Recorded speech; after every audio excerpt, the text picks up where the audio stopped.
Screen play slow ആയിരുന്നത്. മറ്റപടി movie was good. DQ acting peak performance. Okay, നല്ല movie. Screenplay was very slow. Performance wise every one top notch. Bhagyashree ആയാലും പിന്നെ സമുദ്രകനി ആയാലും ഒരേ ഒരു പ്രശ്നമേ ഉള്ളൂ, കുറച്ച് ലെങ്ത് കൂടുതലാണ്. ഫസ്റ്റ് ഹാഫ് ഡ്രാമയായിട്ട് പോവും, സെക്കൻഡ് ഹാഫ് ഇൻവെസ്റ്റിഗേഷൻ ത്രില്ലറായിട്ട് പോകും, അങ്ങനെയാണ്. പിന്നെ ദുൽഖറിന് അഭിനയിക്കാൻ അറിഞ്ഞൂടാന്ന് പറഞ്ഞവർ ചിലപ്പോൾ ഈ പടം ഒന്ന് കണ്ടാൽ നല്ലതായിരിക്കും എന്ന് തോന്നുന്നു. ഈ പടം കമേഴ്ഷ്യലി വിജയിക്കണമെന്ന് എനിക്ക് ആഗ്രഹമുണ്ട്, പക്ഷേ അതറിയില്ല, കുറച്ച് ലെങ്ത് കൂടുതലാണ്. പക്ഷേ പടം ഫസ്റ്റ് ഹാഫ് ഡ്രാമ ആണെങ്കിൽ പോയിട്ട് സെക്കൻഡ് ഹാഫ് ഇൻവെസ്റ്റിഗേഷൻ ത്രില്ലറായിട്ട് മാറും. അപ്പോൾ എല്ലാവരും നന്നായിട്ട് അഭിനയിച്ചിട്ടുണ്ട്. അപ്പം വർത്ത് വാച്ചിങ് തിയേറ്റർ, അതാണ് എനിക്ക് പറയാനുള്ളത്. ഫസ്റ്റ് ഹാഫ് ഞാൻ പറഞ്ഞല്ലോ, ഈ സ്റ്റുഡിയോയുടെ സെറ്റിൽ നടക്കുന്ന കാര്യങ്ങൾ മറ്റുമാണ് പറയുന്നത്.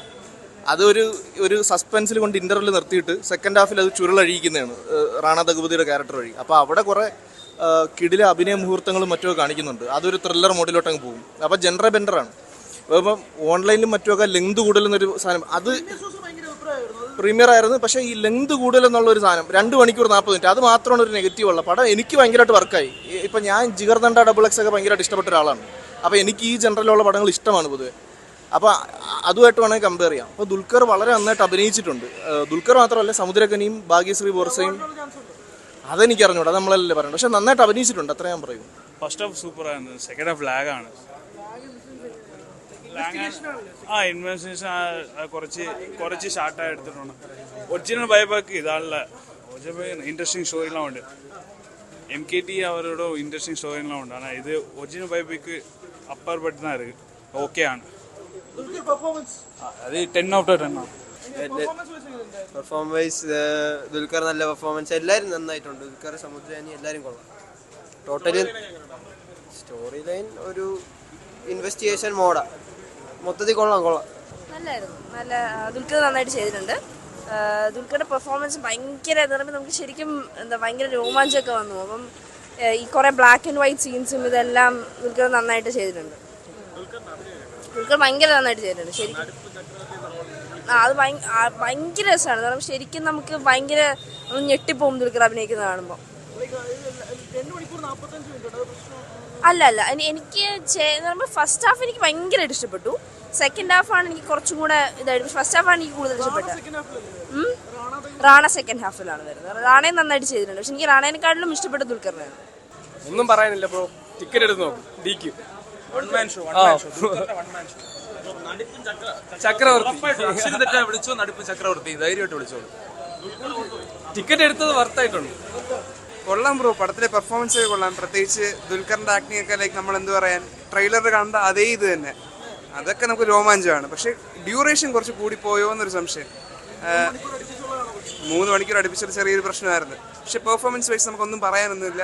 It's unbelievable. അങ്ങനെ തന്നെയാണ്. ഒരു നാഷണൽ അവാർഡ് വാങ്ങാനുള്ള എല്ലാ സാധനവും പടത്തിൽ ചെയ്തു വെച്ചിട്ടുണ്ട്. ഉറപ്പായിട്ടും കൊടുക്കാം. അങ്ങനത്തെ കൊടുത്താൽ ഒരു തെറ്റുമില്ല. അത്രയ്ക്ക് രീതിയിലാണ് എടുത്തു വെച്ചിട്ടുള്ളത് പടം. പടം കൊള്ളാം, നല്ല പടമാണ്. നല്ല ക്ലാസിക്കൽ മൂവിയായിട്ട് ചെയ്തിട്ടുണ്ട്. Excellent overall. നമ്മുടെ എടുത്തു പറയേണ്ട ഒരു ആക്ടർ, അതായത് പാൻ ഇന്ത്യൻ സൂപ്പർ എന്ന നിലയിൽ DQവിൻ്റെ പെർഫോമൻസ്, ഒരുപാട് നല്ല അഭിനയ മുഹൂർത്തങ്ങൾ നമുക്ക് 2-3 സീനിൽ കാണാൻ സാധിച്ചിട്ടുണ്ട്. അത് തിയേറ്ററിൽ തന്നെ വന്ന് കാണണം. സമുദ്രകനി സൂപ്പർ, നല്ല നന്നായിട്ട് ചെയ്തിട്ടുണ്ട്. നമുക്ക് എക്സ്പെക്റ്റേഷൻ അത്ര പോയത് റാണയുടെ മാത്രമേ ഉള്ളൂ. ഒരു ചെറിയ കോമിക് ക്യാരക്ടർ എന്ന നിലയിൽ നമുക്ക് ഫീൽ ചെയ്യുന്നുണ്ട്. സ്ലോ ബേസാണ്, പക്ഷേ പടം നല്ല രീതിയിൽ കത്തുന്നുണ്ട്. നല്ല കിടിലം പടം. ഓവറോൾ കിടിലം പടം എന്ന് പറഞ്ഞാൽ നന്നായിട്ട് നമുക്ക് വന്ന് കാണേണ്ട പടമാണ്. ലെങ്തി എന്ന് ഫീൽ ഒന്നുണ്ട്. സ്ലോ മൂവിയാണ്. എന്തുകൊണ്ടാണ് അത്ര ലെങ്ത് എന്ന് ക്ലൈമാക്സിൽ നമുക്ക് മനസ്സിലാവും. അത്രത്തോളം നല്ല രീതിയിൽ നമുക്ക് എഫക്റ്റീവായിട്ടുള്ള പടമാണ്. നല്ല പടം. തീർച്ചയായിട്ടും ദുൽഖർ ഫാൻസ് അല്ല, ഒരു പാൻ ഇന്ത്യൻ, നമ്മളൊരു മലയാളി നടൻ പാൻ ഇന്ത്യൻ സൂപ്പർ സ്റ്റാർ എന്ന് അറിയപ്പെടുന്നത് തന്നെ നട്പിൻ ചക്രവർത്തി എന്ന് പറഞ്ഞൊരു പുതിയ പേരും കൂടെ പുള്ളിക്കാരന് കിട്ടിയിട്ടുണ്ട്. അത് ചിലപ്പോൾ ആ പേരും ഈ പടത്തോടു കൂടി കത്താൻ സാധ്യതയുണ്ട്. കാരണം അത്തരത്തിലുള്ള നല്ല അഭിനയ മുഹൂർത്തങ്ങൾ ഒരു ഡെഫിനറ്റ്ലി തീർച്ചയായിട്ടും നല്ല ഫിലിമാണ്. നമുക്ക് കാണാൻ പറ്റും. ക്ലാസിക്കൽ ഒരു ലെവലിൽ പോവുകയാണ്, സ്ലോ മൂഡിൽ പോവുകയാണ്. പക്ഷേ ആ സ്ലോ ക്ലൈമാക്സ് വരെ എത്തുമ്പോഴേ നമുക്ക് മനസ്സിലാവും എന്തുകൊണ്ടാണ് അത്ര സ്ലോ ആയിട്ട് വരുന്നതെന്നുള്ളത്. പടം അതൊരു ക്ലാസ് പടമാണ്. കാന്ത എന്ന് പറഞ്ഞാൽ 1950 നടക്കുന്ന കഥയാണ്. പക്ഷേ ഈ പടം പിടിച്ചിരിക്കണമെന്ന് വെച്ചാൽ ദുൽഖറിന്റെ പെർഫോമൻസ് എൻ്റെ പീക്ക്, ഒരു രക്ഷയുടെ കരിയർ ബെസ്റ്റ് പെർഫോമൻസ്. നടുപ്പ് ചക്രവർത്തി എന്നുള്ള ജാഗ്രതയിലാണ് ഇനി ദുൽഖർ അറിയപ്പെടാൻ പോണത്. പാൻ ഇന്ത്യൻ സൂപ്പർ സ്റ്റാർ എന്നുള്ളത് മാറ്റി ഇനി ദുൽഖർ നടുപ്പ് ചക്രവർത്തി, ആ റേഞ്ചിൽ തന്നെ ഈ പടം നിൽക്കും. കാരണം പടത്തിനുള്ളിൽ ഒരു പടം, ദുൽഖറിന്റെ ഓരോ പെർഫോമൻസിനും തിയേറ്ററിലെ കൈയടിയാണ് നിറഞ്ഞത്. ആ റേഞ്ചിലാണ് പടം നിൽക്കുന്നത്. ഒരു രക്ഷയില്ലെന്ന് വെച്ചാൽ വേറെ റേഞ്ച് സാധനം. റാണയൊക്കെ ഓക്കെ, റാണയും കാര്യങ്ങളെല്ലാം പക്കയായിട്ട് വന്നിട്ടുണ്ട്. എന്നിരുന്നാൽ പോലും ദുൽഖറിന്റെ പെർഫോമൻസ് കൊണ്ട് അവരെല്ലാം താഴെയായിട്ട് പോകും. ആ റേഞ്ചിലാണ് പടം വന്നിരിക്കുന്നത്. സ്റ്റോറി ഞാൻ പറയാം 2 മണിക്കൂർ 50 ഒരു പ്രശ്നമാണ്. കാരണം ലാഗ് അത്യാവശ്യം കുറയ്ക്കായിരുന്നു. ഇല്ലാതുണ്ടെങ്കിൽ എല്ലാത്തരം പ്രശ്നം ഇഷ്ടപ്പെടില്ല. പക്ഷേ ഈ പടം ഉണ്ടല്ലോ സാധാരണ ക്ലാസ് പടം എന്നുള്ള ലെവലിൽ കാണുന്നത്, അല്ലാതെ മാസ് ബുദ്ധിയില്ലാത്ത ആൾക്കാരുണ്ട് കുറേ. പടം എന്തെന്ന് പോലും കാണാൻ അറിഞ്ഞുകൂടാത്ത, പടത്തിനെ പറ്റി അറിഞ്ഞുകൂടാത്ത ഈ ലോക്കൽ പടങ്ങളൊക്കെ കണ്ട് നടക്കുന്ന കുറേ അലവിലാത്തിലുണ്ട്. അവർക്ക് ഈ പടം ദഹിക്കൂല. അല്ലാത്തവർക്ക് ദുൽഖറിന്റെ പെർഫോമൻസ് കാണാൻ വേണ്ടി വന്നവർക്ക് ഈ പടം 100% ഇഷ്ടപ്പെടും. 100%. കാരണമേ ദുൽഖറിനാണ് ഈ പടത്തിലെല്ലാം. നടുപ്പ് ചക്രവർത്തി എന്നുള്ള പേരിൽ ദുൽഖറിനെ അറിയപ്പെടുള്ളൂ. പുള്ളിയുടെ അഭിനയം കൊള്ളാം, അല്ലാതെ സ്റ്റോറി വൈസ് ഇതില്ല. മീൻസ് നമുക്ക് ഫസ്റ്റ് ഹാഫ് പുള്ളിയുടെ അഭിനയം കിടിലമാണ്. വലിയ കഥയല്ല, ഇത് തിയേറ്റർ സക്സസ് ആയിരിക്കത്തില്ല. പടം മറ്റേ പ്രൊഡ്യൂസറിന് നഷ്ടമായിരിക്കും. കാരണം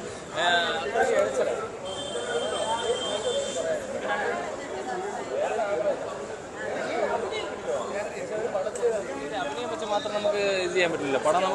പടം സ്ലോ ആയിട്ടാണ് പോകുന്നത്. സെക്കൻഡ് ഹാഫൊക്കെ ഭയങ്കര ശോകമാണ്. പിന്നെ സമുദ്രകണിയിലെ റാണയുടെയൊക്കെ അഭിനയമായിരുന്നു. പുള്ളിയുടെ പ്രത്യേകിച്ച് പറഞ്ഞാൽ നല്ല അഭിനയമായിരുന്നു ഫസ്റ്റ് ഹാഫ്. കാരണം പഴയ പടങ്ങൾ അങ്ങനെ രീതിക്കാണ് അഭിനയിക്കുന്നത്. ഈ 60s 70s പടത്തിന്റെ ക്യാരക്ടർ അങ്ങനെയാണ് അഭിനയിക്കുന്നത്. അത് നമുക്ക് ജൂൺ ജനറേഷൻകാർക്ക് ഈ തിയേറ്ററിൽ കാണുമ്പോൾ ദഹിക്കില്ല. അതാണ് അതിന്റെ സത്യാവസ്ഥ. ആ ഒരു കാര്യങ്ങളൊക്കെ ആ ഒരു രംഗങ്ങളും ഒക്കെ ചേർത്തുള്ള ഒരു ഇതാണ്. അപ്പോൾ ആ രംഗങ്ങളെല്ലാം പുള്ളി നന്നായിട്ട് തന്നെ ചെയ്തിട്ടുണ്ട്.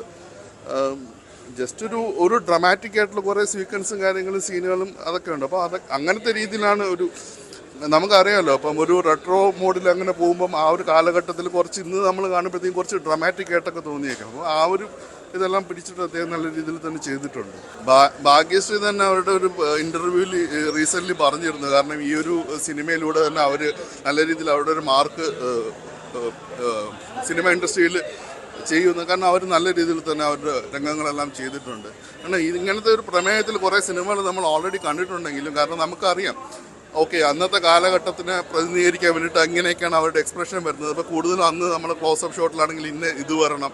ഇന്ന് നമ്മൾ കാലഘട്ടത്തിനനുസരിച്ച് കുറേ ഇതൊക്കെ മാറിയിട്ടുണ്ട്. അപ്പം ആ ഒരു രംഗങ്ങളെല്ലാം വളരെ മികച്ച ചെയ്തിട്ടുണ്ട്. പിന്നെ കുറച്ച് എക്സൈറ്റിംഗ് ആയിട്ട് തോന്നിയ കാര്യങ്ങളെന്ന് വെച്ച് കഴിഞ്ഞാൽ നമ്മളൊരു ഓഡിയൻസിനെ സംബന്ധിച്ച് ഒരു സീന് കാണുമ്പോഴത്തേക്കും ഓക്കെ ഇദ്ദേഹം മനോഹരമായിട്ട് പെർഫോം ചെയ്യുന്നു പറയും. പക്ഷേ അതിൻ്റെ പിന്നാമ്പുറത്തിൽ എന്താണ് സംഭവിക്കുന്നത്, എങ്ങനെയാണ് സീൻ എക്സ്പ്ലെയിൻ ചെയ്യുന്നത്, അതിനനുസരിച്ച് ഒരു ആക്ടർ എങ്ങനെയാണ് പെർഫോം ചെയ്യുന്നത്, അങ്ങനെ കാണിക്കുന്ന ആ ഒരു കുറച്ച് സീനുകളൊക്കെ ഉണ്ട്. അതെല്ലാം വളരെ എക്സൈറ്റിംഗ് ആയിട്ട് തോന്നി. പിന്നെ ഓവറോൾ ഓക്കെ